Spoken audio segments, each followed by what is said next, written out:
DC has been making live-action movies and TV shows for nearly 80 years now, and over the course of those 80 years, nearly every major DC character has appeared at some point or another, and a lot of them have appeared multiple times. This video is part 2 to a video where I went over the best adaptations of the 15 most recurring characters in the DC universe. This video will go over the next 15 most recurring characters while skipping over any character whose only adaptation, which isn't a cameo, was in one of the worst adaptations list. If I sound a bit different, it's because I'm a bit sick, but bear with me, so let's begin the video. Poison Ivy's live-action appearances have been very weird. She was terrible in Batman and Robin, and then on Gotham she was played by 3 different actresses, initially a child, and then magically aged up into the second actress that played her, and then just recast again for a later season. Then on Batwoman, she was more so used for turning one of the main characters into a second Poison Ivy, and less so as an antagonist in her own right. I can't really pick since they are all pretty bad, but if I had to pick, I guess I'd go with the third actress who played her on Gotham, Peyton List.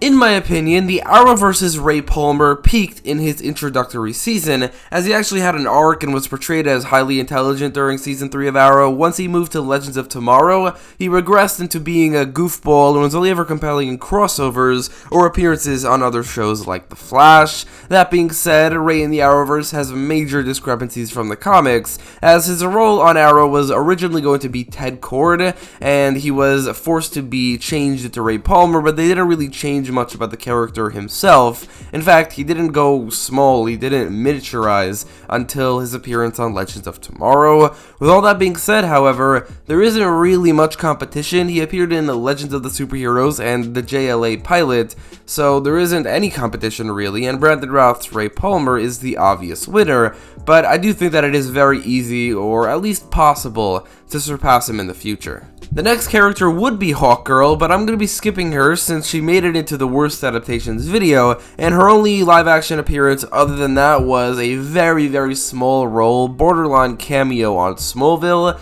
so I won't count her for the 15 characters.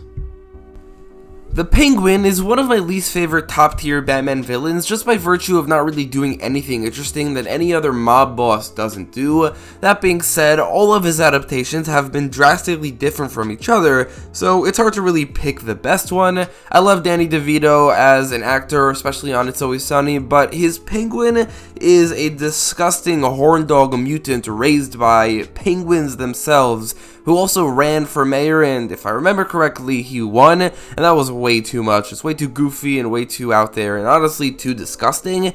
Then, Penguin on Gotham is definitely the most developed character, but his overwhelming amount of screen time compared to the others is kind of a detriment here, as Gotham was the kind of show that did whatever it wanted at any point, hence there being 3 different actresses who played Poison Ivy, as I mentioned a couple minutes ago, never really considering the bigger picture of the show. So Penguin, like almost every character, went through so many ups and downs and twists and turns that it was so difficult to connect to or honestly remember if he was good or bad. This leaves Colin Farrell in The Batman, who is definitely far more inoffensive than the others and far more like Penguin is in the comics, for better or for worse. He was the main source of comic relief in an otherwise very serious movie, and his makeup is incredible. It makes you wonder why they even cast Colin Farrell when they made him look completely different, and he also put it on an accent, so like, just cast somebody who looks and talks like that. In reality though, he's definitely the most regular version of the Penguin to appear in live action,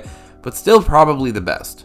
The next 3 characters who would be in this video are all going to be skipped, those being Starfire, whose only ever appearance was in the worst adaptations video, Alan Scott, whose only ever appearances on Smallville and Stargirl are both cameos, and Beast Boy, whose only ever appearance in live action was also in the worst adaptations video. However, I should mention that like a couple weeks after that video was released, there was an episode of Titans where Beast Boy turned into a gorilla. One of my biggest problems with Beast Boy that I mentioned in that video is that he really isn't Beast Boy, he's Tiger Boy. The budget just doesn't allow them to use Beast Boy correctly.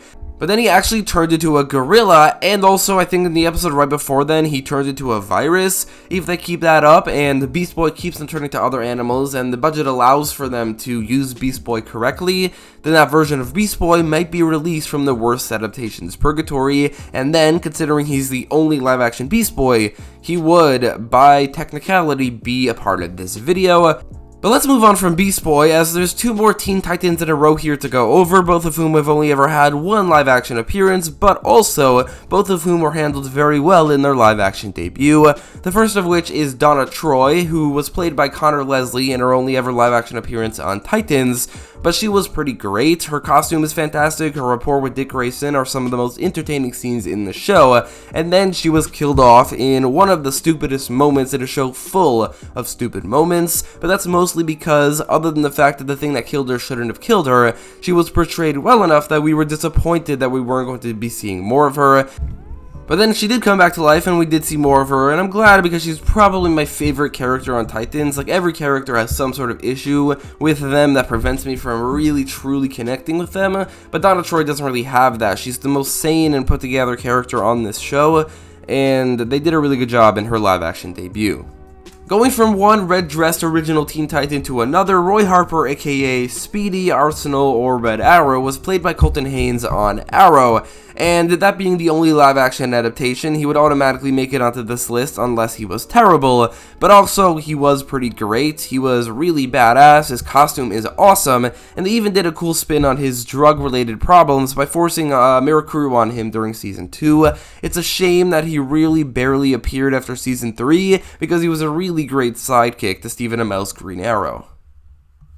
I am personally not a huge fan of Harley Quinn in general, as the sheer oversaturation of the character has driven me to really disliking her. I mean, look at this list, which is in order of recurrence in the comics. She's appeared more than, like, almost all of the Titans. That being said, it's a pretty clear winner here, as Margot Robbie doesn't really have much competition other than herself. It's not really a question of which actress did the best job in the role, it's a question of which movie did Margot Robbie do the best job as Harley Quinn, and for me, it's a pretty easy answer. She was really bad in Birds of Prey. She was fine in Suicide Squad, but she was a genuinely great character in The Suicide Squad, which is by far the best movie she's appeared in as the character. She was a lot funnier than in her other adaptations, and generally a lot more entertaining, and a much more compelling character. Plus, her costume, at least at the beginning, was miles better than any of the outfits she wore in the previous films.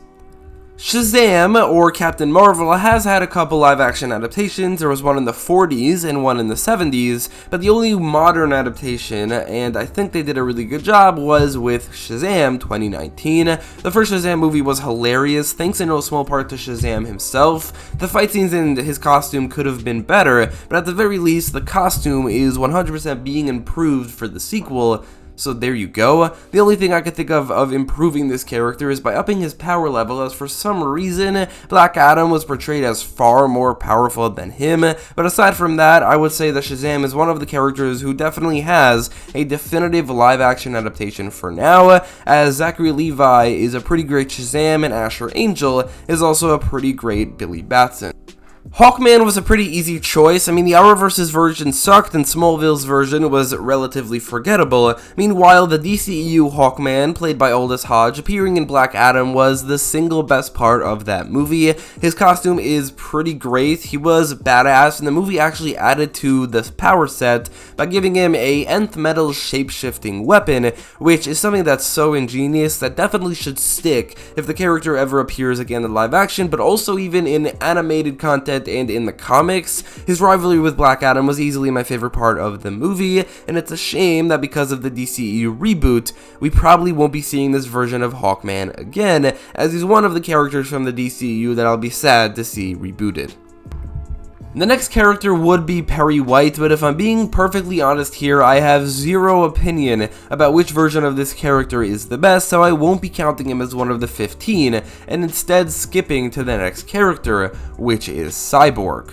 Cyborg was actually one of the more difficult choices for me, since he's actually had two pretty great adaptations in live action, and also around the same time, there is Joyven Wade on Doom Patrol, who's gotten an insane amount of development, which coincides with some terrific writing and acting, all of which just comes with being on Doom Patrol, but at the same time, his design really brings him down. His torso area looks really cool. Honestly, I like the fact that there's a bit more human elements to it. It's much more cyborgy, and not as robot as Ray Fisher's Cyborg is, but at the same time, he usually covers that torso up, he never doesn't wear pants, and his faceplate looks really cheap.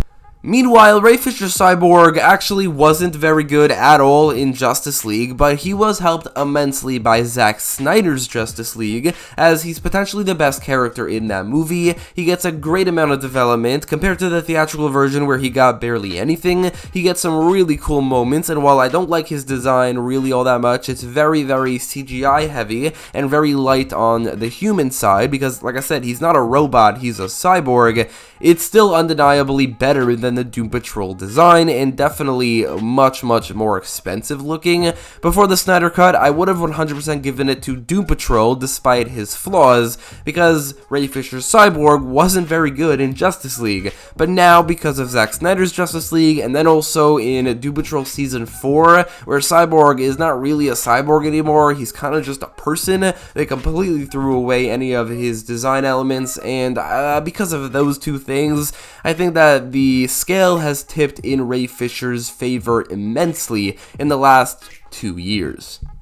I feel like I said this a lot in recent videos, but Wally West, aka The Flash, or Kid Flash, hasn't really had an adaptation in live action, but also technically he has. Kenan Lonsdale on The Flash plays a character who is called Wally West, however he looks and sounds a lot more like Wallace West, who at the time was just Wally West. He was the New 52 version of Wally West, before like a year after Kenan Lonsdale's debut on The Flash, he became a separate character. So can he really count it as the same character? I don't know. It's definitely a good adaptation of Wallace West, but as Wally West, he doesn't look the part, he doesn't act the part, and he feels like he hates being around Team Flash. I know that's really because of the actor and his problems with the show or wanting to leave the show. However, that doesn't change the reality of the fact that Kid Flash in the Arrowverse feels like he hates the Flash. He's a pretty good Wallace in look, and since Wallace is much newer and less popular of a character, they had a lot more creative freedom with the adaptation's personality, but for a character as big as Wally West, he's not a very good adaptation at all. But seeing as he's not only the only adaptation of Wally West somehow, but also not really an adaptation of Wally West at all, there's really no other characters to talk about. The next character is Tim Drake, who apparently has appeared in a crap ton of comics since his debut in the 90s, because he's appeared more so than his predecessor Jason Todd, and more so than any other Teen Titan, who all debuted 30 plus years before him, other than Dick Grayson. Titans is the only adaptation of Tim so far, and we haven't seen him as Robin yet. For now, he's not a very good adaptation. I liked him initially, but they haven't really done anything with the character, and aside from figuring out Batman's identity and Robin's identity in the first episode that he appeared in, he doesn't seem very smart, and they are taking forever to train him and have him become Robin, something they definitely should have done off screen and in between seasons. Instead, they're opting to focus on his budding relationship with Bernard from Star Labs. They mentioned earlier that Tim Drake is 16 years old, so now he's maybe 17. Bernard works in Star Labs. He's probably in his 20s, if not even 30s. It's a bit weird. What are they doing here? Black Canary was not handled well on Arrow. I mean, just the fact that the show had 4 different Canaries, and one of those Canaries feels like 2 separate characters, should tell you something about the handling of this character on this show. But while it did take a good while, I think Arrow finally did a solid job for a few episodes at adapting Black Canary during Season 8. The Earth 2 Laurel was a pretty ruthless and honestly irredeemable villain, but her return in Season 8 feels like a completely different character, who they somehow did manage to redeem. She was a heroic and badass Black Canary with a really cool canary cry. She also had a really compelling and emotional story during this season of her universe being destroyed in the Crisis on Infinite Earth setup, but then she didn't appear in the Crisis at all, which was really stupid. However, she did have a lot of screen time with Oliver. Like, Green Arrow and Black Canary's screen time was great in this season, something that the show lacked so much of throughout its run. All of that being said, Black Canary has had quite a bit of live-action adaptations outside of Arrow, those being on Smallville, where she was fine, and in Birds of Prey, where, to be honest, I didn't like her very much, just like I didn't like anything from that movie. With all that being said, I don't really think this version of Black Canary has really all that much competition. I think she's way better than the rest, so it's a pretty easy W. The live-action Catwomen vary wildly in execution, and if I were to choose the actual best adaptation in terms of comic book accuracy, I'd go with Anne Hathaway or Zoe Kravitz, the latter of whom had a better role in a better movie, but the most entertaining Catwoman isn't actually all that comic accurate. Whose actress brought the most to the role is easily Michelle Pfeiffer. I didn't really like her origin story, but once she becomes Catwoman, she steals most of the scenes that she's in. She's a much better character than this movie's Penguin, and while she isn't very accurate, she is still probably the best. But honestly, it could go either way for me between Michelle Pfeiffer, who's much more entertaining, or Zoe Kravitz, who's much more Catwoman, although she's less catty, as the best adaptation of this character.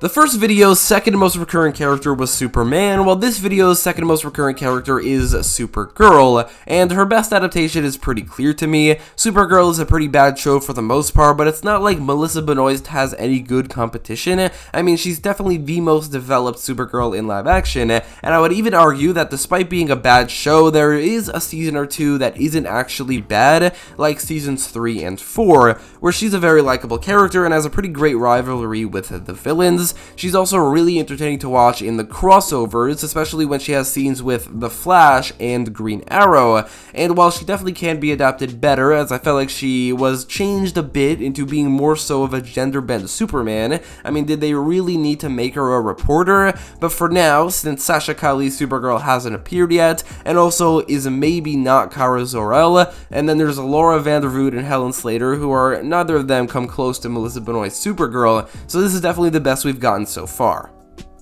And the most recurring character in this video, and the 16th most recurring character in the DC universe, is J'onn J'onzz, aka Martian Manhunter, who's been adapted probably more times than you expect, with a total of 4 live-action adaptations, but every single one of them suffers from the same problem of forcing J'onn into a human form for most of his screen time, or just not giving him any screen time at all like the JLA pilot did. You'd think the big-budget DCEU movies would be the exception, but they aren't. J'onn's screen time in the DCEU is like 90% human form, which in and of itself was a retcon, and then we see the Martian Manhunter for like 1 minute in Zack Snyder's Justice League. The Martian Manhunter from Supergirl was infuriating to watch at times, as the minuscule budget of that show, especially as it got probably smaller and smaller with the seasons, led to them not really doing a very good job, as he's in his human form, again, like 90% of the time.